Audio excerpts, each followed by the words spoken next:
Now have on the line Sulu Provincial Police Office Director, Senior Superintendent Pablo Labra II. Sir, thank you for joining us. Colonel Labra? Meron ng bago ngayon. Colonel Labra? Yan na. Colonel Labra? Yes, ma'am. Good evening, ma'am. Good Yes, evening po, good ma'am. evening. Thank you for joining us. Okay, well, can we begin with this? The information that was shared by authorities was that a woman was the one who left the package or the bag in the fifth pew of the cathedral. Is that correct? Kakabigyan naman. I'm sorry po, ma'am. Mahina po ang signal from us, ma'am. Is it correct that a woman left the bag or the package in the cathedral minutes before the explosion? Ma'am, right now, pinag-ano pa natin, ma'am, pina-validate po yung mga information yan, ma'am.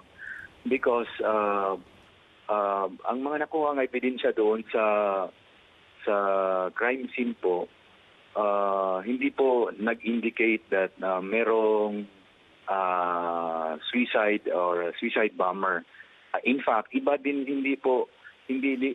although may mga witnesses tayo na nakuha as of now who said that merong taong lumapit doon even during sa confusion after the first explosion, hindi po babae. So yung information na yun, ma'am, binabalidate natin but we're taking it into consideration po. Yeah, Colonel Labra, my question was, so the information that was shared already by authorities was that it was a woman who left the bag behind, and now you're saying na hindi pala babae. Sabi ko nga, ma'am, meron po din tayong na nakuha ng informasyon regarding that, no, na merong babaeng pumasok, nagdala dyan ng bag doon sa cathedral. But right now, ma'am, hindi pa natin ma-prove talaga. In fact, ang nasabi ng witness natin na nagbigay ng statement at inaayos pa natin ito, na meron pong isang tao na lumapit doon sa cathedral, dala ng isang bag, pero hindi babae po. May isa pang tao. As to the information, ma'am, that sinabi niyo po na may babae, hindi siya natin ma-prueba as of now. Iba sa mga statements natin of possible witnesses na ang lumapit doon, hindi po siya babae. But we are taking it into consideration. Yeah, okay. So in other words, dalawa yung info nyo. Yung isa, Yes, a woman yes, left a package inside the cathedral. Yung isa naman, merong isang tao, and then I suppose lalaki ito, no, na lumapit din, no, at may dinala. Yes, ma'am. Yeah, I'll get to that, producer. Sorry, Yes, I'll get to that in a bit, no. Now can we focus first on the woman? Is she a Filipina national? Ma'am, hindi po natin as of now, hindi natin determine pa kung ano yung mga nationality. In fact, right now, i-assume pa rin namin na yung mga andyan, yung nung insidente, mga Pilipino lahat. Opo. So you are not ruling out the possibility that there were foreign nationals there? Yes, ma'am. Hindi po So, natin pa ma-rule out yung possibility na yan. Why not? Why can't you say na walang foreign nationals doon? Right now, ma'am, ang yun nga, ang mga ebidensya at hand, no, wala pong nagsasabi na ito'y foreigner or not. But right now, as investigator po, mag-assume lang kami, nandun lahat ay mga tagaan-gan lang, no, sa ulo. But do you have an identity for this woman and for the other person that you said lumapit sa cathedral? In other words, meron na kayong pangalan para sa mga ito? As of now, negative pa po tayo. I'm not asking you to share the name. I'm just asking kung meron kayong pangalan. So negative pa rin. Okay.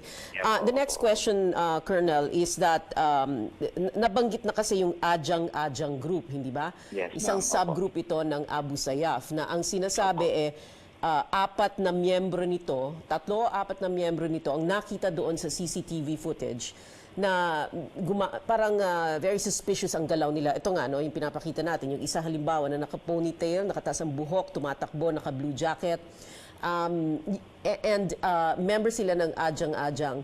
What is the Ajang-Ajang group to the Abu Sayyaf? What is their role? What is their function? What do they do? And how long have they been in existence? Ma'am, itong Ajang-Ajang, masabi natin na sila'y party pa rin ng mga Abu Sayyaf. Pero ang mga role lang na itong mga to, ang mga trabaho nitong mga Ajang-Ajang, ito yung mga parang errand nila, ito yung mga gumagawa ng mga criminal activities dyan sa town. In fact, ito yung mga na-involved dyan sa mga abduct dyan ng mga locals. But pagtatago ito sila, doon sila pupunta sa taas kung saan ang mga tinataguan sa lugar kung saan nagtatago itong mga Abu Sayyaf talaga ng mga hardcore. Okay, so errands, criminal activities like you said, Yes, ma'am. kidnapping, halimbawa. And one of these four is the brother, is that correct? Is the brother of a medyo nakatataas na miyembro ng Abu Sayyaf, ganun ba? Meron tayong mga information, ma'am, no? Yun nga, that this brother of someone na membro ng Abu Sayyaf na napatay ng mga security forces dito, yun nga, nagbabalak na magkaganti nung pagkamatay ng kapatid. Oo, kumbaga mag-a-avenge, ano? Itong pagpatay sa kanya, ito yung nangyari at binanggit na ito Colonel Labra, so don't worry, you're not divulging anything really. Nangyari ito last August, correct? There in Yes, ma'am, Cebu. last August 2018 po. August 2018. This was a military operation? Was it a police operation? Was it a legitimate encounter? What happened? Was there a warrant for the arrest of this brother? He was killed during a police operations, ma'am, pero jointly done with our counterparts from the military. What kind of an operation was it? Did you have a warrant for his arrest? Yes, ma'am. Nagsaserve tayo ng warrant against him. Okay. But, Warrant. Warrant for what? So anong krimen niya? He was charged with what? Kidnapping po, ma'am. Kidnapping. And what is the And name of murder. this person who was the subject of your warrant of arrest? One member na ESG na the name of Suraka Ingog po, ma'am. Suraka Inog. Can you spell that for us? Sierra, Uniform, Romeo, Alpha, Kilo, Alpha, Ingog, India, November, Golf, Oscar Golf. Oscar, Gold. Suraka Inog. He is the leader of a subgroup also? What is he? He is a leader po, ma'am, but not really at the top. No? But may mga tao din siya sa baba. Tapos known for intelligence report, he is also known to be a maker of a bomb. Bomb maker. IED? Yes, ma'am, IED. Opo. Okay. Ano yung pangalan ng, ano bang, he heads a what? A subgroup? What do you call it? Yes, ma'am, subgroup leader. What is the name of this subgroup that this Suraka Inog heads?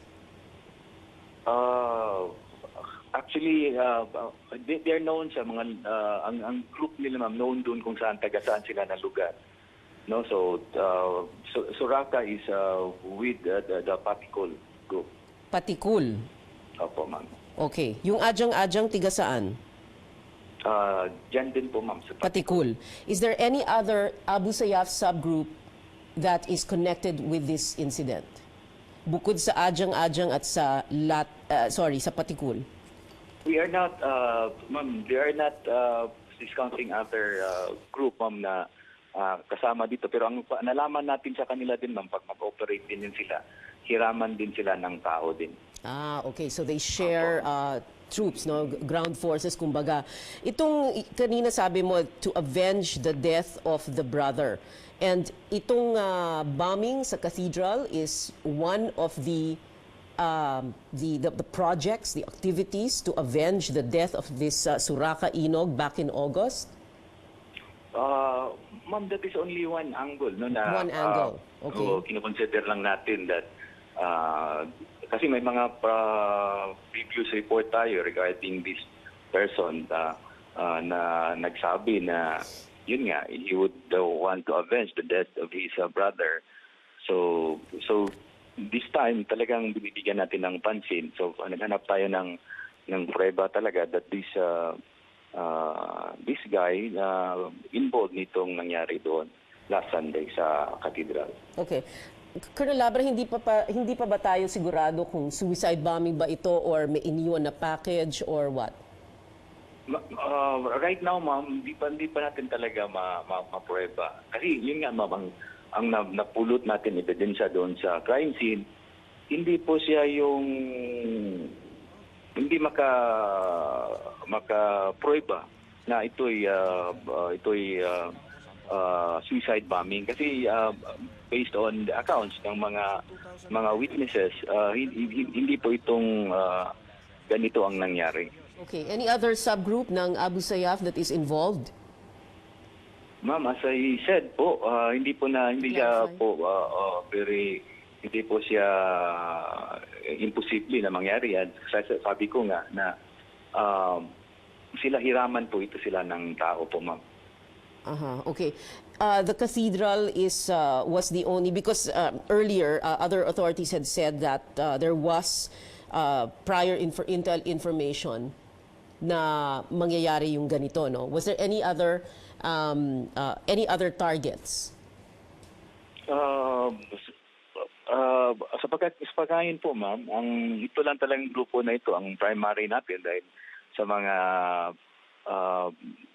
intelligence reports about their plan na gagawin nila ito dito sa cathedral. Alright, sige. Senior Superintendent Labra, Police Provincial Director ng Sulu, thank you very much for joining us this evening.